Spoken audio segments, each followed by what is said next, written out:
Pelvan ile aldın, Yağmurat Pelvan Tədurmus'tan, Arxi Nur Pelvan Göroğlu'dan, Gelçi Pelvan Şambakı'dan. Mağzat Pelvan yanına Koç Murat Pelvan, Mağzat Pelvan. Yine şunu man Pelvan'la. Nece Pelvan oldu Halife? Altı Pelvan görüşüyor, Aylo. Mal uğruna görüşüyor.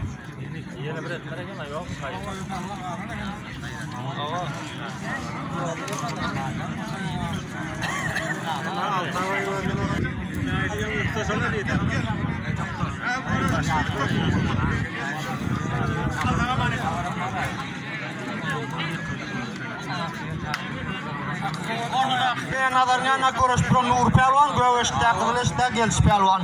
Nur Pelvan Türkmenistan'ın bir nece şampiyonu. Nazar Bayranlar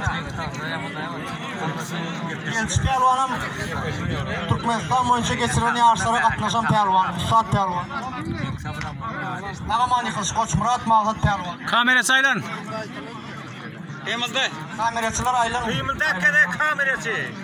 Kamerası? Vaxtım görün vaxtı. Kamera. Aylan. Vaxtı. Kedek yok. Bedem alayına.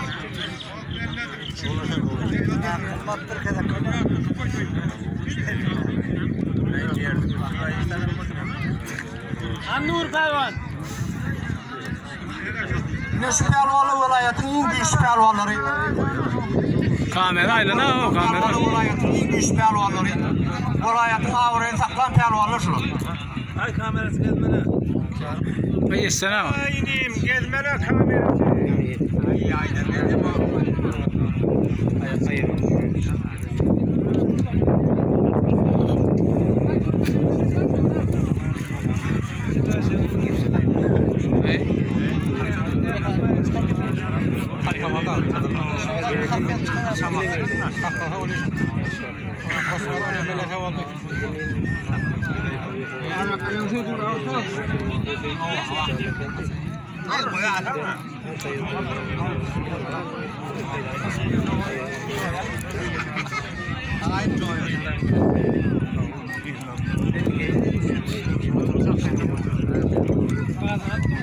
Pelvanlı görürsün pelvanlı.